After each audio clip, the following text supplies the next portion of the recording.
Thank you, Stephen, for the kind introduction. I'm so excited to be here in his hometown of Dublin. It's actually my first time in Dublin, and I'm amazed how it's really become a tech hub. And just going through Dublin, I'm like, wow, this is just like the Silicon Valley, and frankly, even more concentrated, just all the tech companies in one place. And I'm really excited to be here with you and share what I've learned in the past 21 years, now building 4 successful SaaS companies in the cloud, and really share with you, especially as European founders, what you can do to take your companies and build global winners. That's me. And a little bit about me. So I have European roots.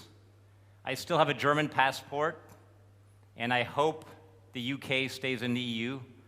I like being able to go through the short lines at Heathrow, but I'm digressing. So I was born in Germany, and I grew up there until I was about 10 years old, and I moved with my parents to Pittsburgh, Pennsylvania. And actually I moved from, my joke is the Pittsburgh of Germany, which was Essen, right next to Dortmund. So if any of you are soccer fans, I'm a fan of Borussia Dortmund. And I moved to Pittsburgh, which is the Essen of the US, and I became a Steelers fan.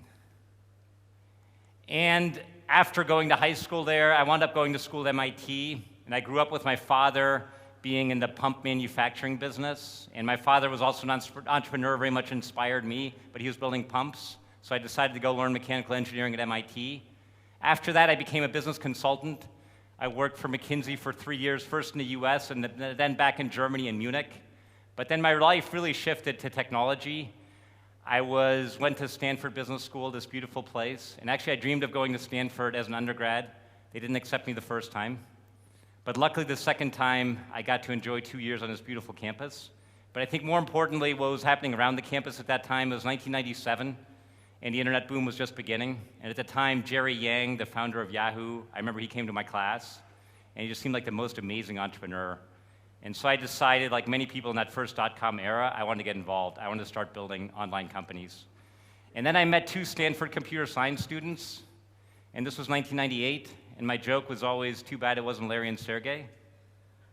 They were starting Google at the same time. I met 2 also very smart computer science students, but doing something much more boring. They were building this time and expense software application called Alianza, and we were quickly acquired by Niku, which went public in 2000. And this first internet boom was tremendous. Everyone thought they could build companies and go public in a year. And I said, hey, why not do it myself? And so I started building my first company, Big Machines, and this was still very much inspired by my father, his pump manufacturing business, because I remember in 1999 at Thanksgiving, I went back to Pittsburgh, Pennsylvania. I was coming from the Valley, and I was talking to my father about the internet. And Amazon had gone public a couple years ago. Internet was starting to change the world, at least we thought in the Valley, and I asked my father, how is the internet going to affect your pump business? And he said, it's not. I'm like, what do you mean, Dad? The internet's going to change everything. And he said, look, my pumps are very engineered. I have to configure them for every order. I need smart German pump engineers to configure the pump. And there's no way you can sell it like a book on Amazon. And then really I convinced him that we could build something much like what Dell was already doing, selling complex configurable products online, and that would be able to help and do it in the cloud, because my father had only 2 IT people. He couldn't host a web server. So we really set out to build what today you'd call SaaS. Back then, SaaS didn't exist. The cloud didn't exist. It was just the internet. We said, hey, we'll make it all in the internet, all through a web browser. And we set off to start Big Machines. And I convinced my best friend from MIT to join me, and I said, hey, this will be amazing. We'll go public in a year. And of course, the journey changed. So that first year, we did raise a lot of money, over $20 million, based on, really on hype. But then actually, about 2 years later, we were almost bankrupt. And so it turned into a very hard, arduous journey, but ultimately successful. And after selling Big Machines, we did kind of a 2.0 with SteelBrick. It was really the same thing, CPQ software, but built for Salesforce. And the amazing thing, at SteelBrick, we were able to achieve in 7 quarters what took us 13 years to do the first time. So we learned a lot. And a lot of it was we took a lot of the same team. We brought over 100 team members from Big Machines and Oracle into SteelBrick, into Salesforce. And so it's just amazing to use all our learning and do it much better. And now I've been focused on building G2. That is my day job. And we're right here. But building now, we think also a great platform for you as SaaS entrepreneurs to take your products global. And we started this based on our experience at Big Machines. We thought the world was missing this. We had to rely on analysts like Gartner. And frankly, Gartner, it took them 9 years just to include big machines in a report. 9 years, 12 years to become the leader. And most of you entrepreneurs, do you have 9 years to wait? You want to wait 9 years for validation? Anyone?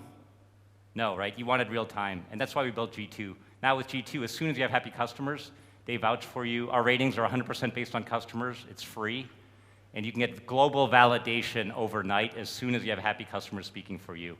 And so we think it's the best way for you as a SaaS entrepreneur, and we really built it for you. I'm the SaaS entrepreneur. We built it for you to validate your product in real time based on real customer feedback, because we believe that gives a buyer the best insight. The buyer wants to hear from peers. They want to find peer professionals using your software, and that's what G2 is all about. Now, what did we learn building these companies? There's really 4 big things I've learned. And like I said, my first company, we were almost bankrupt after 3 years. And so it took me a while to learn. It was actually much more expensive than my Stanford MBA. I burned through about $20 million in venture capital and only had $1 million in revenue and was almost bankrupt. It was a very painful time. But what I then learned is I did stay committed because we had this vision, and my father had invested. That also helped. I did not want to lose my father's money, and I was so committed to realizing his vision that even when we were almost bankrupt, we just stuck with it. And it took us about 7 years until we got to true product market fit. But having that commitment, really believing in what you're building, will allow you to get through the hard times. The second point is really I had to learn how to sell. And frankly, that's one thing as a Stanford MBA, McKinsey consultant, they didn't teach sales. I think now they have a class on it, but you really don't learn that in school. I had to learn the hard way, and I met a great sales leader, Matt, and we kind of just started going one deal at a time. And I wish it's something I'd done a lot earlier. In fact, I tried to hire a VP of sales, which is also a mistake as a founder. I think at the beginning, you got to do it yourself. You got to talk to your customers. You have the passion, you have the unique skills, and you sign up those first customers yourself. You also learn the most. And then you can finally get to the point where you get to scale. And then it becomes all about building a winning team, which is now the phase we're in at G2. Now we have 400 global employees. I'm very excited. We just built our first team in Europe here. We've hired 20 people this year. And we have a very talented GM, Enrique, who joined us from Salesforce and Steelbrick. But now he's building a great team. And I think now, once you get to scale, it is all about winning with a winning team. And the other thing I learned along the way, my first company, as I was almost bankrupt, my wife and I, we had twins in the middle of that. I remember in 2004, it was kind of the bottom for me. My company was almost bankrupt. I burned through 20 million venture capital, only had $1 million revenue. I had to lay off 50 people, go from 70 to 20. And my twins were born 9 weeks early. And they were in the hospital in the NICU. And I remember one day I was driving to the hospital, and I'm like, oh, wow, my life can't get any worse. It just felt like this cloud of anxiety for my business, my family. But then from there, really, my life only got better. And I think what I've learned since is you really have to take care of yourself so you can enjoy your life and enjoy the journey, because entrepreneurship is always a long ride. And so those were the big lessons. And on each of those, I'm just going to share a couple highlights. And this is an internal training I do with my team. And frankly, it's about an hour training session. So I just realized I have way too much content for the next 8 minutes. But I will hit a few highlights, and then obviously happy to talk to any of you afterwards. And committing to the peak, and I mentioned this, big machines was a problem. I personally wanted to sell my father's pumps, but I think solving a problem you really personally care about is key. And then G2, as I mentioned, this is really all about, for entrepreneurs like ourselves, we want to take the magic out of the magic quadrant. We want to put all the hands in the power of the customers, because we just felt that's what's right for our industry, that's right for entrepreneurs, that's right for software buyers. So we're really trying to right a wrong in our industry. And I think you have to have that kind of belief to get through the challenges of building a new company.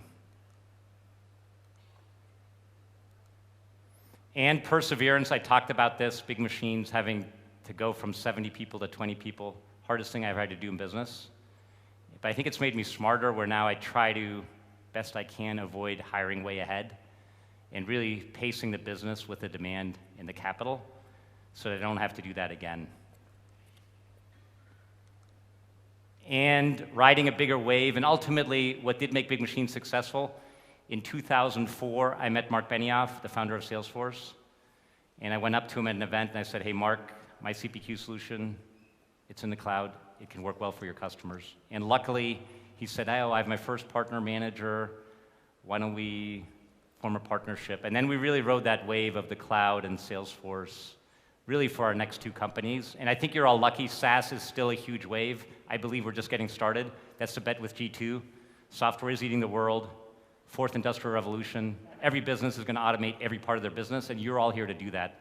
I think every SaaS entrepreneur, you have different solutions to automate different parts of a business, and I think we're just getting started. Over the next 30 years, software will eat every part of every business. You're driving it, and G2 will be the platform that helps the buyers make sense of all of it. And selling with passion, as I mentioned, this is what I had to learn as an MBA and a consultant. At the end of the day, if you don't sell anything, it doesn't matter how pretty your charts are. You got to get out there, get with customers, figure out what they want to buy, and give that to them. In some ways, it's very simple, but I had to kind of relearn the basics. And yes, no boring pitches. And I remember at Big Machines, we partnered with Siebel and with Salesforce. And I remember one sales pitch we did at GE with them.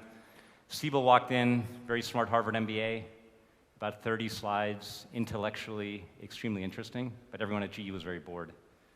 Salesforce walked in, just put up a happy, smiley face, said, "We make you happy." And then did an amazing demo, and everyone was very engaged. And so I think that's really the key, is tell a story. And I think Mark Benioff, an entrepreneur I very much admire, this is in his book, Behind the Cloud, which I highly recommend if you haven't read it. He shares about 100 secrets on how he built Salesforce. But one of them is that, and CRM in some ways is really boring. It's just a customer database, right? It could be very boring, but he's made it very exciting by always creating a bigger story. The whole model of the company, the 1-1-1 model, putting the customer first, telling the customer stories, customers on huge placards in San Francisco, because it is all about the happy customer. It's all about making the world better. And that is something that his whole community really relates to still today. And I think that's what's allowed him to differentiate so much from his big competitors. And this is something I think you can all do. Find your personal story, but something that brings greater meaning than just the software you're selling. And sell as a team. Until I met Matt Gorniak, who's also my CRO at G2, global CRO, but I met him in 2004. Until then, I was going bankrupt. And he and I really learned how to sell together. I'm more of an engineer, so I kind of became the solution engineer. He's an amazing salesperson, and together we started doing a lot of deals. And then we taught our teams to do that. And still today, I think you have to team sell, and as a founder, I think you're always involved. And build playbooks. So now across these companies, and we learned this also at Salesforce, there's a famous also Business Insider blog post about the Rudnitsky rules of sales that Salesforce uses. But now we've written our own playbooks. And I think once you've figured it out as a founder with your first couple sales reps, you write it down, you train people, and then you can scale it. And the audible, and this is more of an American football analogy.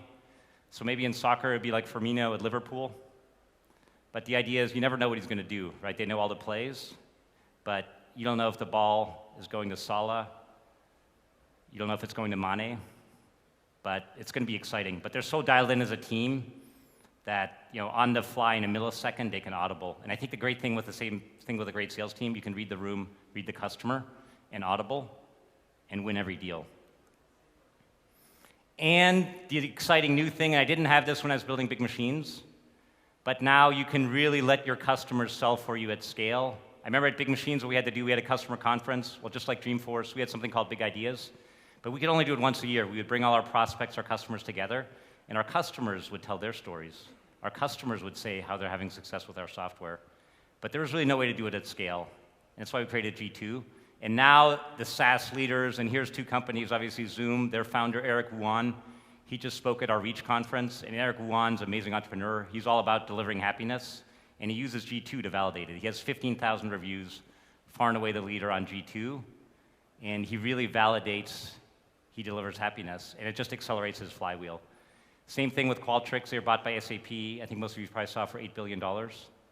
But their founders also, they have over 2,000 reviews on G2. But same thing, they use it to amplify the customer voice and achieve global scale much more quickly than they could have otherwise. And it's not just American companies now on G2.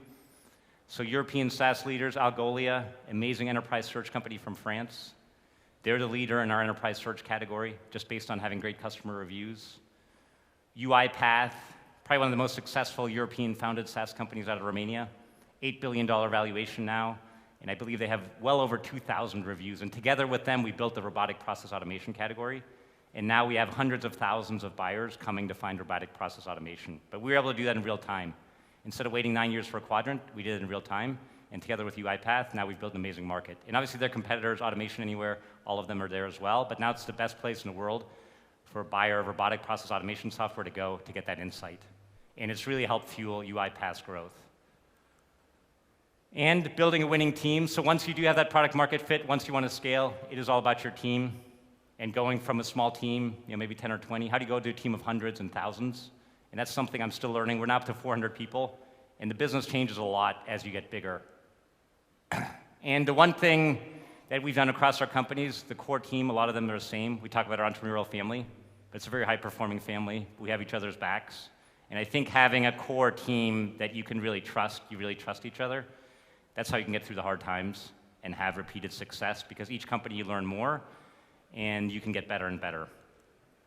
And one thing I prefer, and sometimes you have to use recruiters, we have some good ones, but in general, don't use recruiters. Build your network. And you can do that no matter where you're working today. Make peers, make friends across teams, across functions, so when you want to go build your own company, you have a network to recruit from.